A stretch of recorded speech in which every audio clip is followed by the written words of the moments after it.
Alors, nous sommes aujourd'hui dimanche le 1er novembre, 1er novembre de l'année 20, l'année du COVID. Pour la prédication de la parole de Dieu ce matin, je vais vous inviter à tourner avec moi dans Jean au chapitre 7. Nous allons lire ensemble pour débuter les versets 37 à 39. Et je tiens à remercier Sylvie pour ce temps de louange, ce temps d'adoration, où ce que nous avons élevé vraiment la toute-puissance de Dieu, parce qu'on va parler de cette toute-puissance de Dieu ce matin à travers l'Évangile de Jean, chapitre 7, versets 37 à 39. Nous lisons ici, je vais l'imprimer sur une feuille parce que comme je vous ai partagé la semaine passée, j'ai eu des problèmes avec mes nouveaux verres, mes nouvelles lentilles pour mes yeux. Alors, j'ai peine à lire librement dans ma Bible, c'est écrit un petit peu trop petit.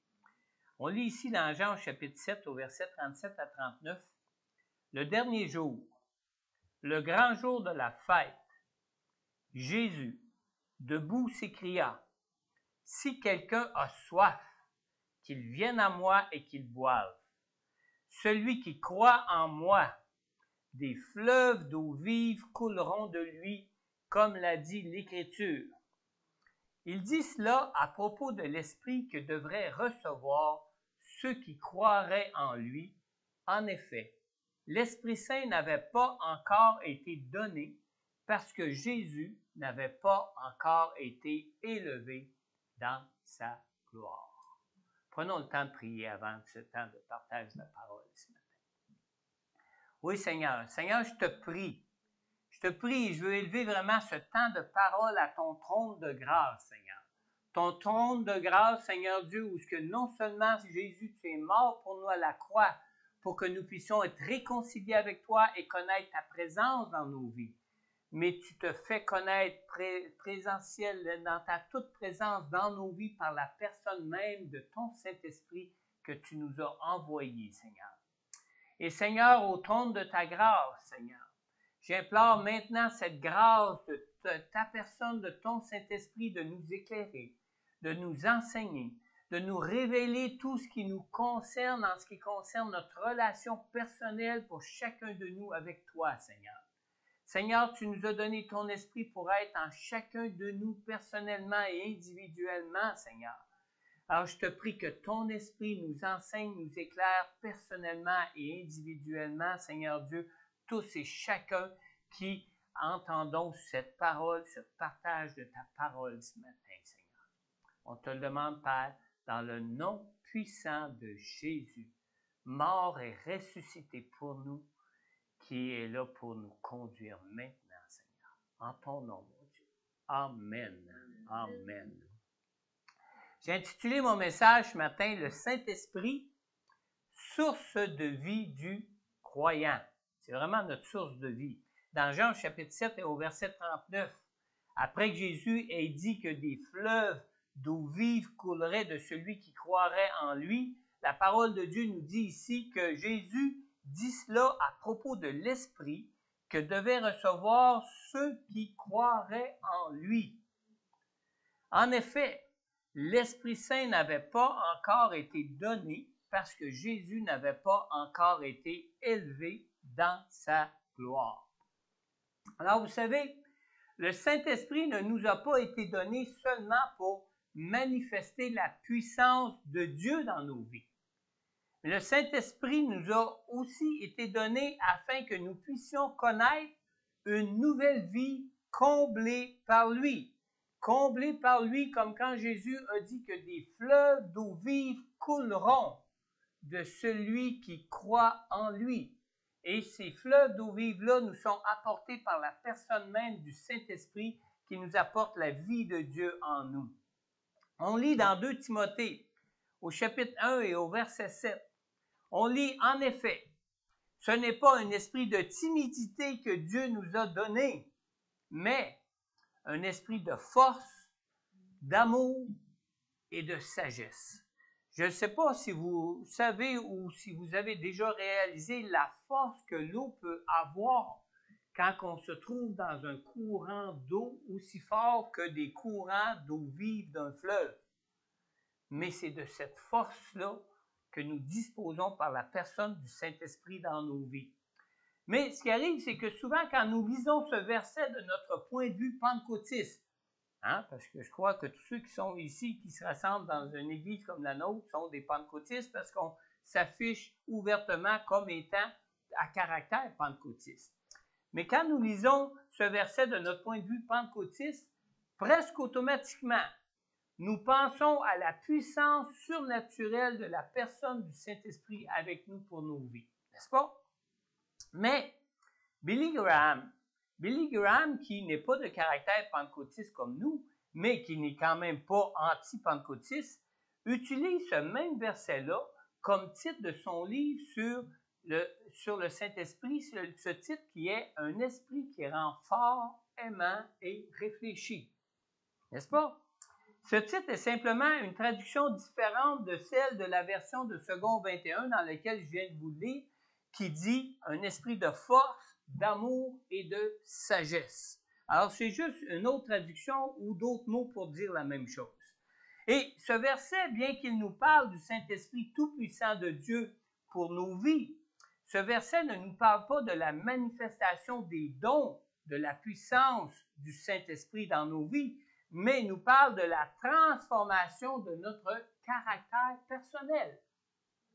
C'est le thème de ce verset-là qu'on trouve dans 2 Timothée 1,7.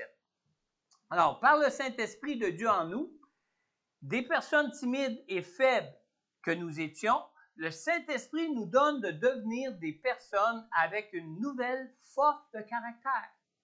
Des personnes avec un caractère d'amour et de sagesse semblable à celui de Jésus qu'on a vu, de Jésus qu'on a entendu, de Jésus qui est lui-même venu marcher en chair et en os ici-bas sur terre à l'époque où il nous a été envoyé pour mourir pour nous.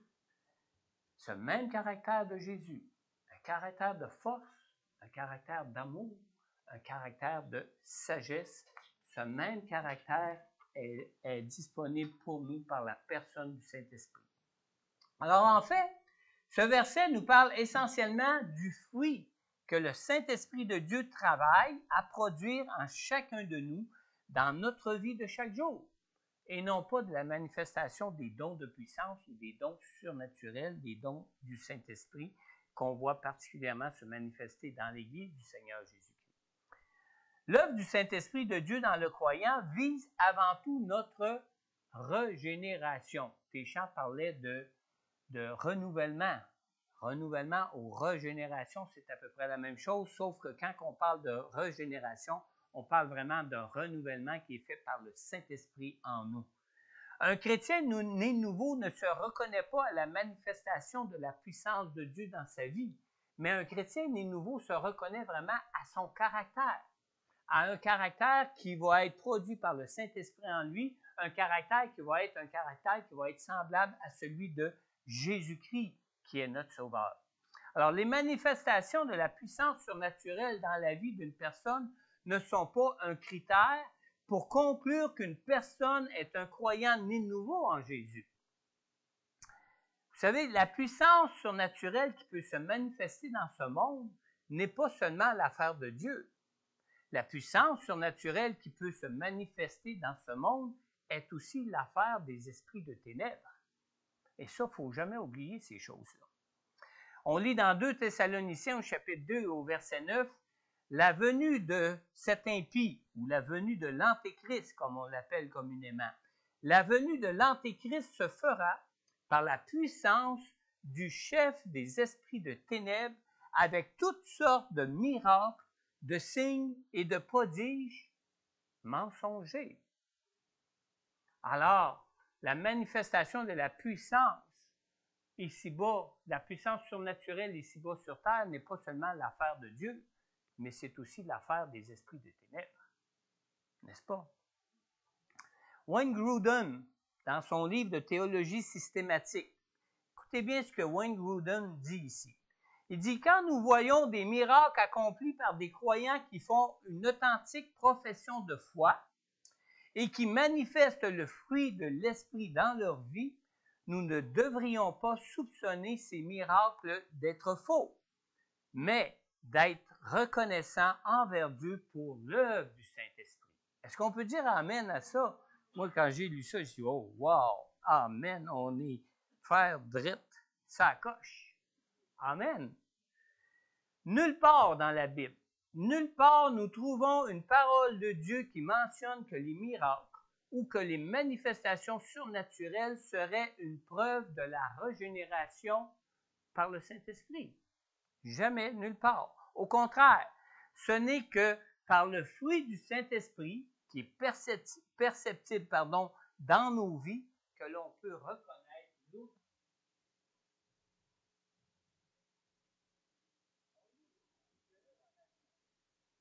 15 et 16, Jésus dit, « Méfiez-vous des prétendus prophètes. Ils viennent à vous en vêtements de brebis, mais au-dedans, ce sont des loups voraces. Vous les reconnaîtrez à leurs fruits. Cueille-t-on des raisins sur des ronces ou des figues sur des chardons? » Et on lit aussi un peu plus loin au verset 22 et 23 de Matthieu 7, Jésus dit aussi, « Beaucoup me diront, Seigneur, Seigneur, n'avons-nous pas prophétisé en ton nom? N'avons-nous pas chassé des démons en ton nom? N'avons-nous pas fait beaucoup de miracles en ton nom? » Alors je leur dirai, dit Jésus ouvertement, je ne vous ai jamais connus. Éloignez-vous de moi, vous qui commettez le mal. Maintenant, notre régénération par le Saint-Esprit ne se limite pas seulement à la nouvelle naissance. Notre régénération par le Saint-Esprit est aussi une question de devenir une nouvelle personne par la personne du Saint-Esprit en nous. Alors, comment le Saint-Esprit fait-il de nous une nouvelle personne en Jésus? Notre régénération par la personne du Saint-Esprit est comparable à la venue au monde d'un nouveau bébé. Il y a beaucoup de dames ici qui ont déjà eu des nouveaux bébés qui sont venus au monde. Ou du moins, si vous n'avez pas eu vous-même, mesdames, vous connaissez d'autres dames qui en ont eu. Et messieurs, vous avez vu des nouveaux bébés vous-même venir au monde. Vous savez, à sa naissance, un bébé est bel et bien une nouvelle créature. Vrai? Il est là, il pleure, il vit, il bouge, il est vivant. Il est une nouvelle créature. N'est-ce pas? Mais pour devenir une personne développée, pour devenir une personne épanouie, épanouie à part entière, il lui reste encore plusieurs transformations à subir. Vrai? Même s'il est déjà une nouvelle créature, de par sa naissance même.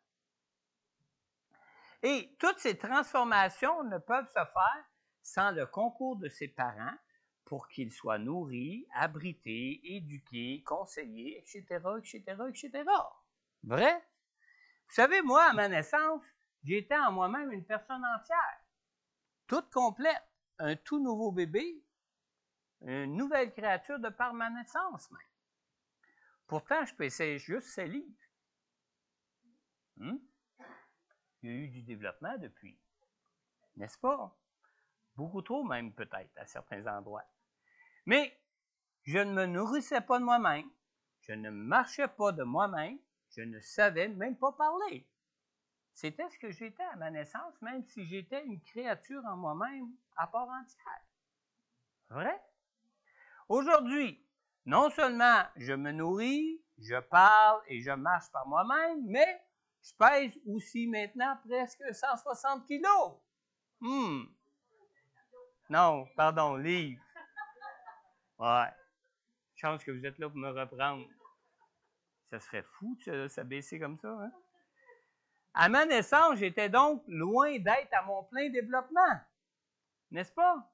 C'est la même chose pour un chrétien qui naît de nouveau. C'est la même chose. Bien que j'ai atteint la maturité dans ma croissance et dans mon développement de façon tout à fait naturelle tout au long de ma vie, je n'y serais jamais arrivé seul sans le concours indispensable de mes parents.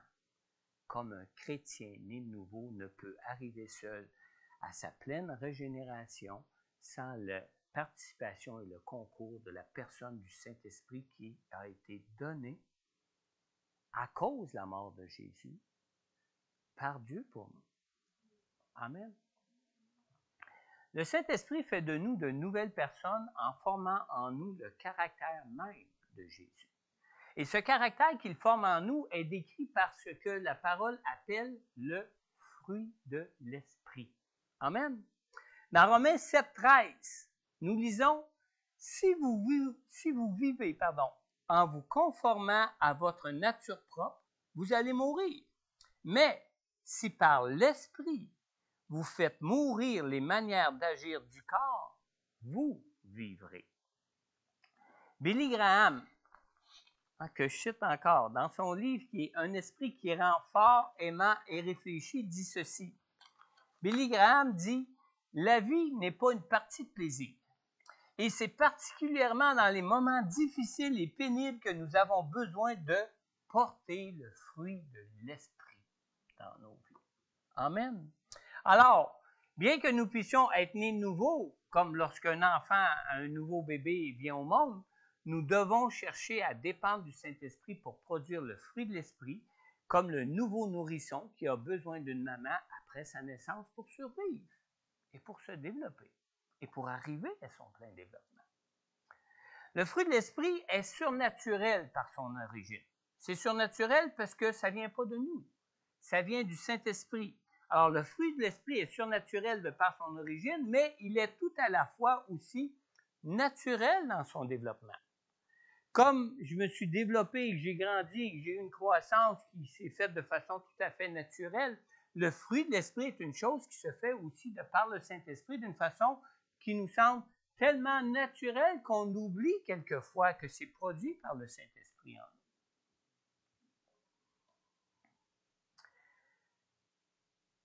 John Stott, dans son livre du baptême à la plénitude, lorsqu'il parle du fruit de l'Esprit, lui dit que si les conditions sont favorables, tous les fruits poussent d'eux-mêmes. Vrai? Hein? On frappe des années où les conditions n'ont pas été favorables à l'agriculture. Mauvaise récolte. On a des années où les conditions ont été très favorables à la culture, à l'agriculture. On a de bonnes récoltes. Alors, tout ça dépend aussi de certaines circonstances qui vont permettre et qui vont être favorables à notre développement. Alors, même si la transformation de notre personnalité provient du Saint-Esprit, notre développement est aussi lié à certaines conditions qui, elles, relèvent de notre responsabilité et non pas de celle du Saint-Esprit. C'est un peu comme un jardinier, ou c'est un peu comme jardiner. Nous ne pouvons pas protéger nos semences contre le gel ou les intempéries. Vrai?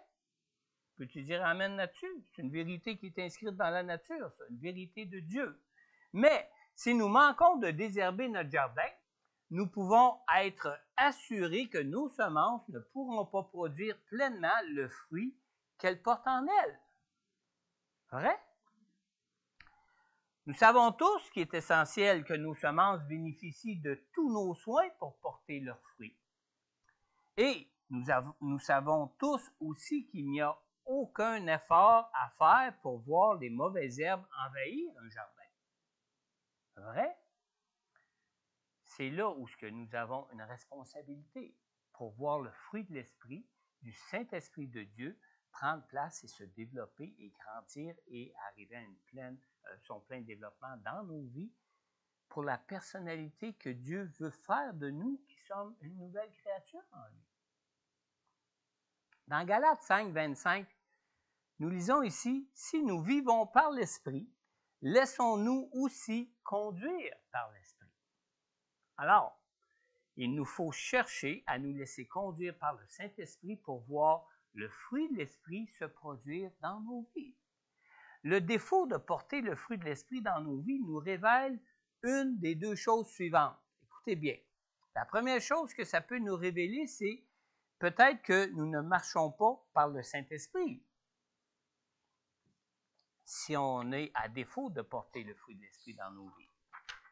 Ou bien, deuxième chose peut-être, soit que nous cherchons notre transformation en essayant de marcher par la loi plutôt que de marcher par l'Esprit de Dieu en nous. Ça, c'est un autre point important aussi à considérer. Dans Galates 3, au verset 2, on lit ici, « Voici seulement ce que je veux apprendre de vous. Est-ce en pratiquant les œuvres de la loi que vous avez reçu l'Esprit, ou en écoutant l'Évangile avec foi? » C'est quoi d'écouter l'Évangile avec foi? Le message de l'Évangile, c'est que c'est Dieu qui nous sauve et non pas nous-mêmes. Même si nous essayons d'accomplir la loi pour nous sauver nous-mêmes, personne ne pourrait le faire. Sinon, on n'aurait même pas eu besoin de sauveur. Et le message de l'Évangile, c'est aussi que non seulement on a eu un sauveur qui est venu pour nous réconcilier avec Dieu, ce que nous ne pouvions pas faire de nous-mêmes, mais on a eu un sauveur qui a donné une continuité à ce salut en nous envoyant la personne du Saint-Esprit pour nous rendre capables d'être réconciliés avec Dieu et d'être gardés dans cette réconciliation avec Dieu dans nos vies. Amen. Suivre la loi ne demande pas d'avoir la foi. Suivre la loi exige seulement d'obéir à ses exigences sans aucune implication de nos cœurs. Ouais? Tandis que si on veut marcher par l'Esprit, ça demande une implication de nos cœurs parce que c'est quand un cœur va avoir soif de Dieu pour voir des fleuves d'eau vive couler à travers lui, qu'il va aspirer à vouloir suivre le Saint-Esprit pour voir ces fleuves d'eau vive-là se manifester dans sa vie. Amen. Sauf que se mettre sous la loi ne donne pas la victoire non plus sur la chair. Au contraire, se mettre sous la loi même encourage les désirs de la chair. Hein? Dites à un enfant, je t'interdis de faire ça, qu'est-ce qui va arriver? C'est la première chose qu'il va essayer de faire. Pour voir pourquoi il m'a interdit ça. On va checker ça, ouais. N'est-ce pas? Chaque fois, D'ailleurs, un croyant né nouveau qui cherche à plaire à Dieu en accomplissant par lui-même la loi ne peut même pas arriver à faire les bonnes choses qu'il voudrait faire. Et en ne marchant pas par l'Esprit, il ne peut même pas voir naître la paix qu'il voudrait voir régner dans sa vie. Parce que c'est une paix qui doit venir de Dieu et elle peut venir de Dieu seulement que par le Saint-Esprit. Dans Galates 5,22, nous lisons « Mais le fruit de l'Esprit, c'est l'amour, la joie, la paix, la patience, la bonté, la bienveillance, la foi, la douceur, la maîtrise de soi. » Vous l'avez sûrement déjà lu. Si ce n'est pas dans vos Bibles, c'est dans la vitrine ici en avant depuis quelques mois. Amen. Alors, chaque fois qu'un croyant qui cherche à accomplir la loi pour plaire à Dieu manque d'aimer, ou qu'il manque d'être joyeux, qu'il manque de ressentir la paix, chaque fois qu'il manque de patience, de bonté, de bienveillance, de foi, de douceur ou de maîtrise de soi, ce croyant-là se retrouve, comment?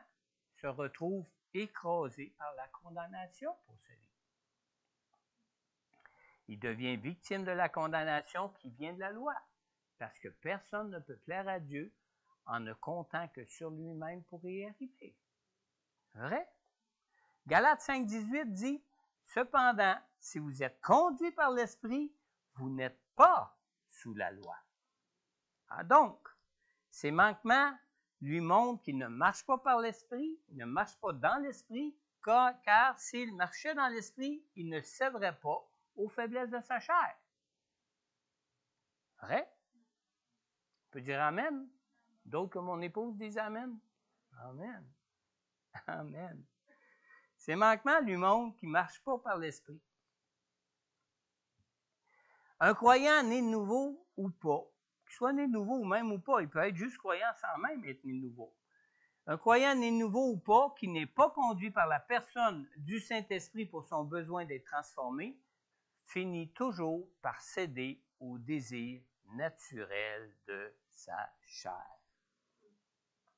C'est la raison pour laquelle le Seigneur nous a donné dans sa grâce la personne du Saint-Esprit. C'est par la personne du Saint-Esprit que les fleuves de la vie de Dieu peuvent couler abondamment dans nos vies. Galates 5, au verset 19 à 21. Dans Galates 5, au verset 19 à 21, ces versets-là nous montrent les conséquences de celui qui cède au désir naturel de sa chair. On lit. Les œuvres de la nature humaine sont évidentes.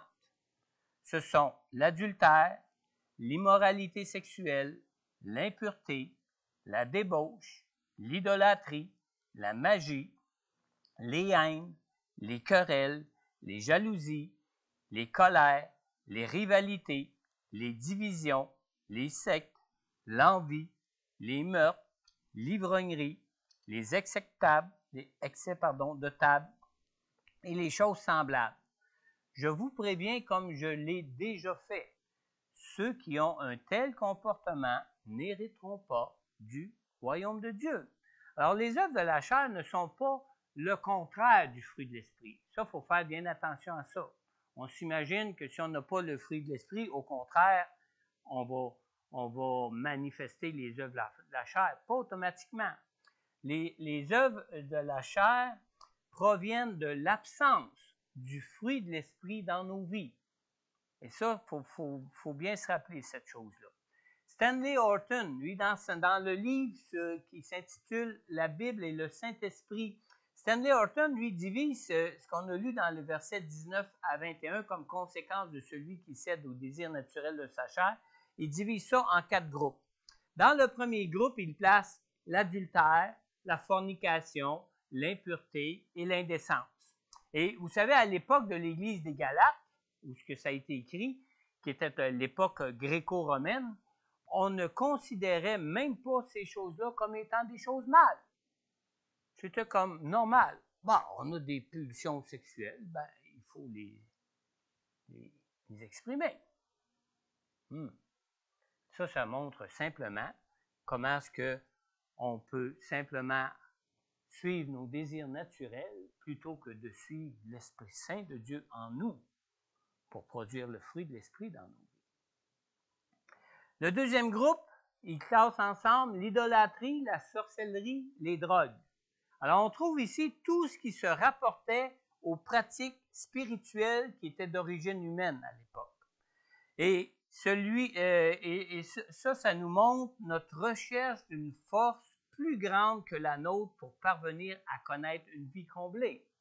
Pourquoi que les gens ont inventé l'idolâtrie? Pour communiquer avec des dieux, même si c'était des faux dieux, pour réaliser des désirs de leur chair dans leur vie. De là vient l'idolâtrie. La sorcellerie. Pourquoi faisons-on appel à la sorcellerie? Bien, tout simplement pour faire intervenir des forces des ténèbres surnaturelles pour arriver à nos propres desseins dans nos vies. Et c'est la même chose concernant les drogues, pour s'élever au-dessus d'une vie naturelle, pour accéder à une jouissance qui serait surnaturelle pour nous. Amen. Le troisième groupe, il classe dans le troisième groupe la haine, les discordes, les jalousies, la colère, les contestations, que ce soit des contestations plus particulièrement selon le mot grec ici, pour des intérêts égoïstes ou politiques, les hérésies, l'envie et le meurtre. Et finalement, dans le quatrième groupe, il place l'ivrognerie et les orgies. En fin de compte, tout ce qui concerne des fêtes déréglées qui résultent de l'ivrognerie en tant que telle. Alors, toutes ces formes de péché sont des tendances naturelles. On a tous ces tendances naturelles-là en nous, dans la faiblesse de notre nature humaine, qui prennent place quand le fruit de l'esprit manque dans nos vies ou quand le fruit de l'esprit peut en être totalement absent dans nos vies. Les cultures civilisées, l'instruction et une bonne famille sont de bonnes choses qui peuvent même prévenir certains des désirs de la chair, de nos chairs. Mais il ne faut pas grand-chose pour qu'on s'y livre et que ces désirs naturels-là viennent à nous dominer. Vrai? On peut dire aïe aïe. Merci Seigneur pour ton Saint-Esprit. Je vais m'arrêter ici ce matin pour qu'on puisse prendre le temps nécessaire de prendre ensemble la Sainte Seine maintenant. Mais avant que nous prenions la Sainte Seine ensemble, je tiens d'abord à vous dire ceci. dans Jean chapitre 7 au verset 37 à 39, nous avons lu le dernier jour, le grand jour de la fête. Jésus, debout, s'écria, « Si quelqu'un a soif, qu'il vienne à moi et qu'il boive. Celui qui croit en moi, des fleuves d'eau vive couleront de lui, comme l'a dit l'Écriture. » Il dit cela à propos de l'Esprit que devaient recevoir ceux qui croiraient en lui. Ce matin, j'ai une question pour vous. Croyez-vous en Jésus pour recevoir le Saint-Esprit en vous et voir des fleuves d'eau vive de Dieu couler de vos vies?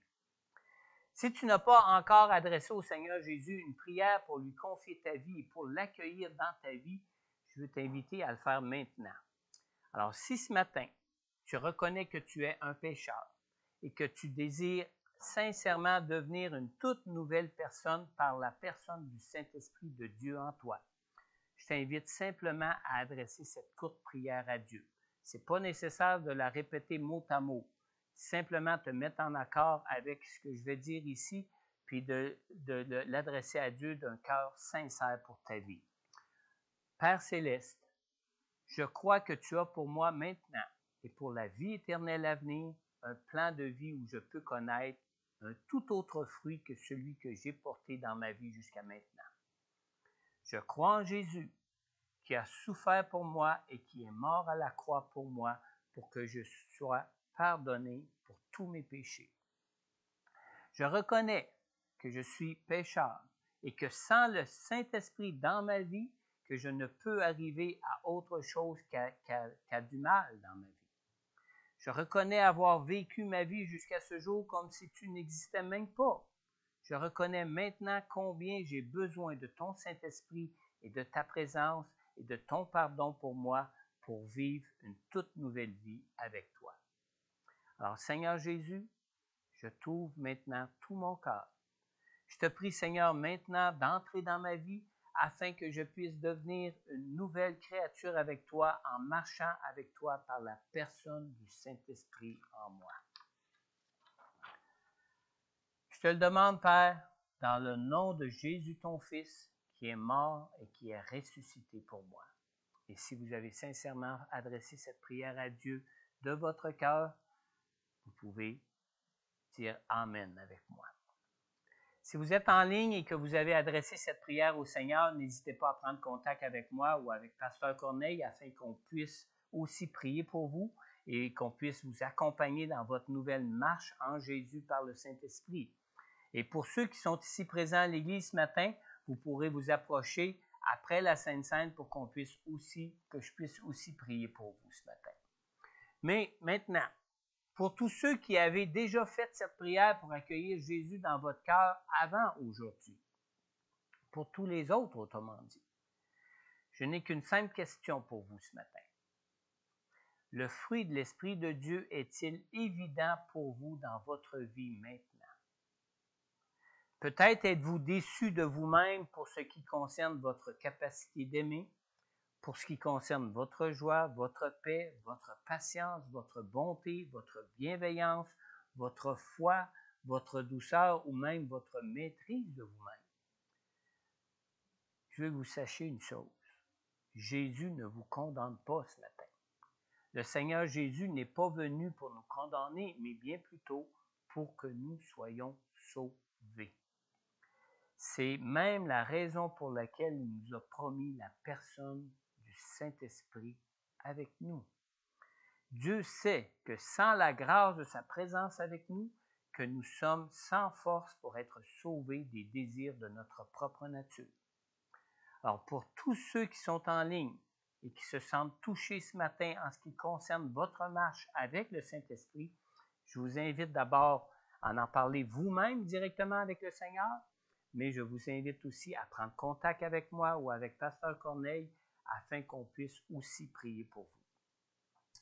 Maintenant, après que nous aurons pris ensemble la Sainte Seine, pour ceux qui sont présents ici à l'Église avec nous ce matin, vous pourrez vous approcher pour que je puisse aussi prier pour vous. Je vais inviter maintenant mon épouse Sylvie à s'avancer et je veux lire avec vous maintenant 1 Corinthiens chapitre 11, versets 23 à 32 parce que nous allons prendre ensemble la Sainte Seine.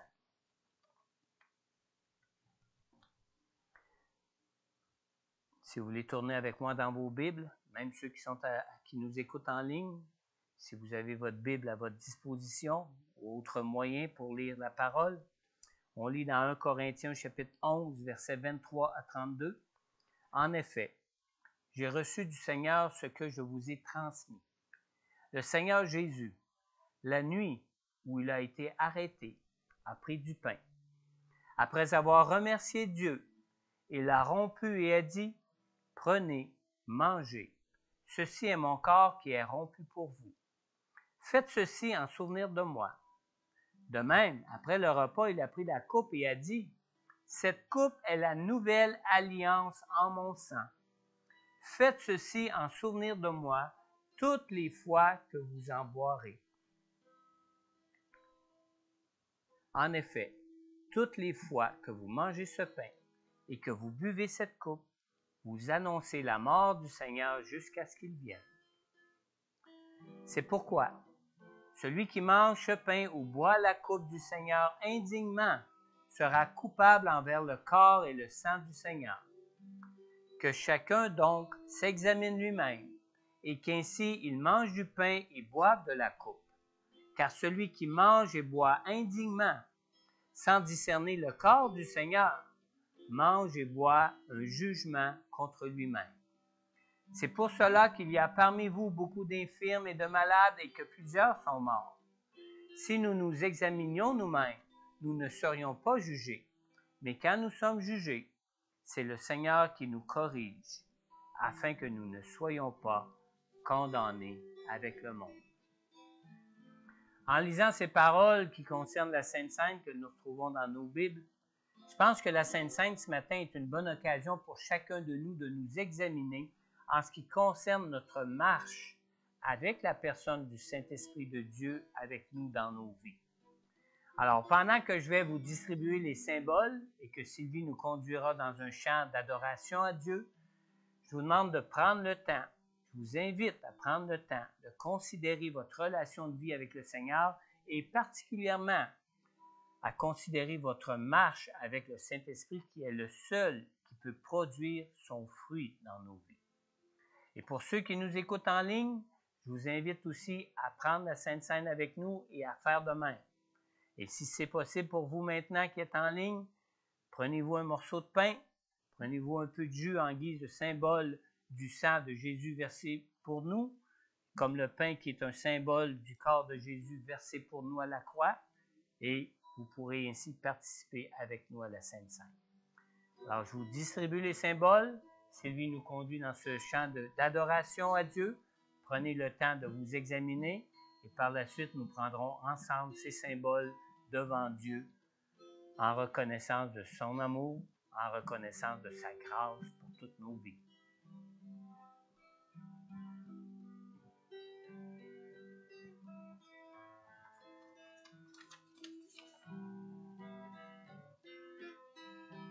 Quand j'ai vu tes mains guérir tant de malades, quand j'ai vu tes mains qui rompaient de pain pour nourrir tout autour de toi des milliers d'hommes, Seigneur, en retour, reçois mon amour. Seigneur, en retour, reçois mon amour. Quand j'ai vu tes pieds saigner de partout, quand j'ai vu tes pieds par le flou, pour sauver tout autour de toi des milliers d'hommes, Seigneur, en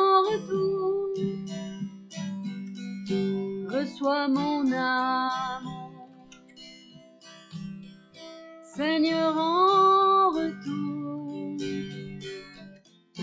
reçois mon amour.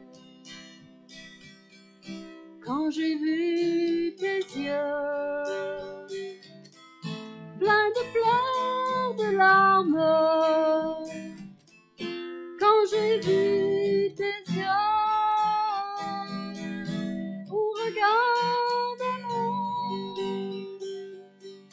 pardonner tout autour de toi,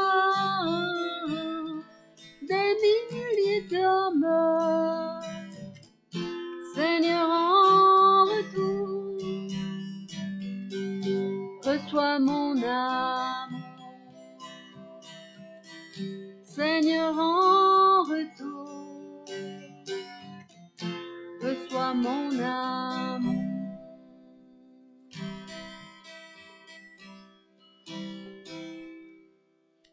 Quand j'ai vu ton corps, tout meurtri de coups, quand j'ai vu ton corps, vivant malgré tout, ressuscité et pour toujours, des milliers d'hommes. Seigneur, en retour, reçois mon amour. Seigneur, en retour, reçois mon amour.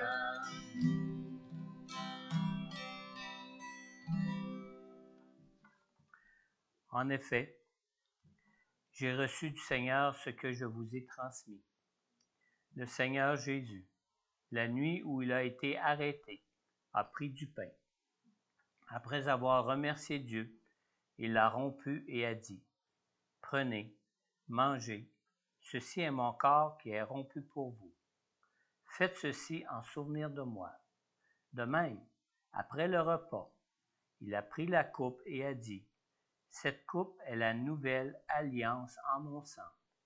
Faites ceci en souvenir de moi toutes les fois que vous en boirez. En effet, toutes les fois que vous mangez ce pain et que vous buvez cette coupe, vous annoncez la mort du Seigneur jusqu'à ce qu'il vienne. »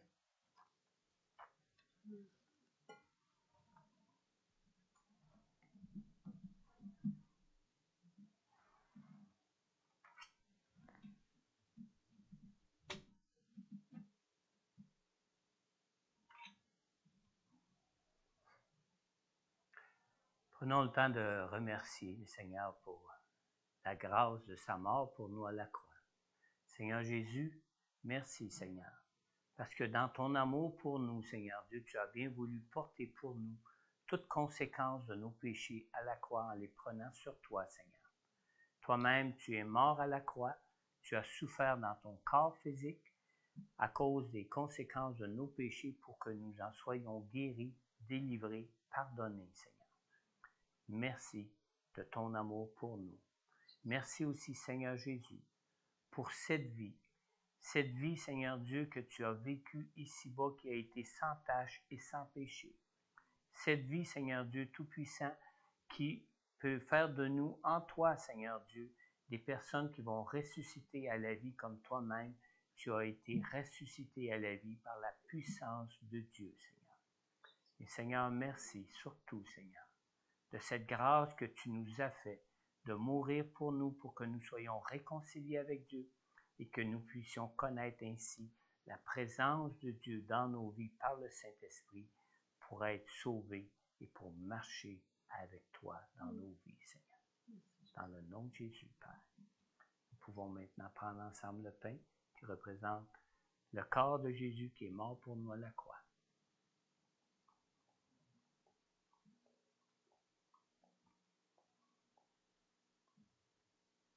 Et prenons ensemble la coupe qui représente le sang de Jésus, sa vie parfaite qu'il a bien voulu livrer volontairement pour nous en mourant à la croix pour nous.